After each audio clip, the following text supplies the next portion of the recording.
대학생 총연맹이라고 해가지고요. 이건 연도가 중요하진 않아. 그러니까 내가 선후관계는 잡아주겠습니다만 이거 유신 때인지 말아도 문제가 풀리니까요.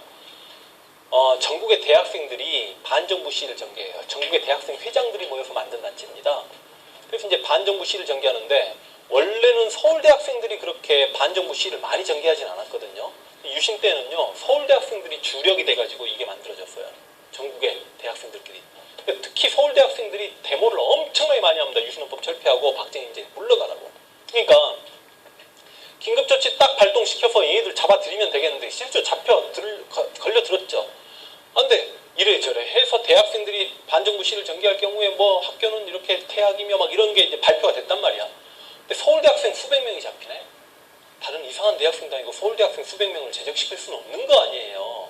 그러니까 정부가 고민에 빠지지. 더군다나 민심이 동요되죠. 가장 똑똑한 아이들이 저렇게 박정희 정부에 대한 비판의식을 가지고 저항을 하니 진짜 우리가 모르는 박정희 정권의 잘못이 있는 거 아니냐고 민심이 동요되니 박정희 정부가 고민이잖아. 이걸 어떻게 무마할까 하다가 아하, 저렇게 학생들이 반정부 시위를 하는 데는 역시 뒤에는 빨갱이들이 있었구나라고 하면서 인민혁명당이라는 사건을 조작을 해내는 거죠.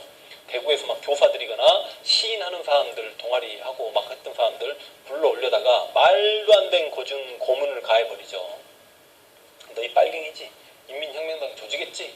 민청년 학생들 너희가 뒤에서 조종했지? 이제 그런 식의 고문을 했겠죠. 이게 막 재밌는 일화가 많잖아. 민청년 출신의 이철 같은 옛날 유명한 국회의원이 있죠.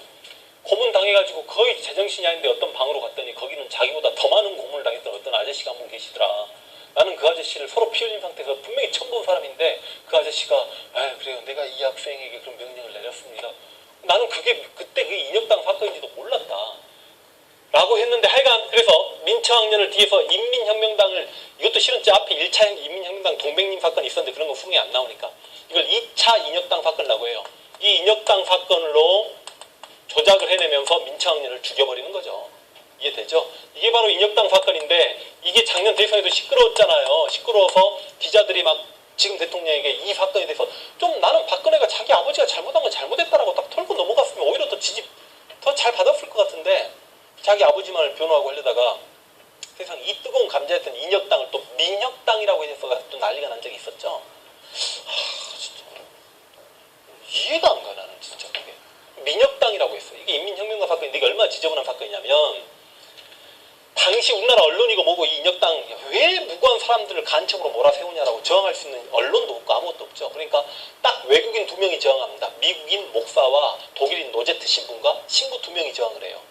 박정희 정권에 저항하다 2명이 국외로 추방당하죠. 그리고 나서 이들이 고문당하다가 하여간 이들이 사법부에서 결론을 내리죠. 이들의 죄에 대해서. 근데 사법부가 이들에게 사형을 언도해요. 사형을 언도한 날이 여러분 우리나라가 세계 무슨 뭐에 아마 처음 있는 일이야. 이게 그럼 박정희 어떤 사람인지가 알면 세계 사법학회의 수치의 날로 지정돼요. 이게 우리나라 사법학회가 아닙니다. 세계 법학회의 수치의 날로 지정된 게 인혁당 사건의 사형언도한 날이에요.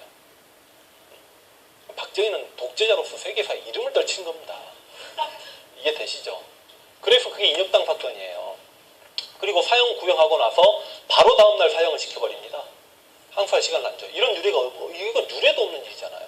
그리고 가족들에게 시체도 인도하지 않는 경우의 수가 굉장히 많았죠. 고문 흔적들이 있었기 때문에. 그러다가 이제 이 사건이 소리소리 내려왔던 거 아니에요. 그래서 김대중 정권에서 과거사 진상조사위원회에서 이건 당시 사법부가 권력의 신여가 돼서 잘못 재판했던 거다라고 이제 이야기했던 거고 노무현 정권 거의 마지막 무렵 2007년에 우리 고등법원에서인가 이거 무죄 판결 내렸죠. 무죄 판결 내리고 이 가족들에 대해서 막 몇 억씩 보상해주고 막 그랬었죠. 그때 한참 시끄러웠잖아. 당시 지금의 대통령은 막 아버지 두둔했고 그때도. 이게 인혁당 사건이에요. 세계 사법학회 수치 날이야. 우리나라 법학회가 아닙니다.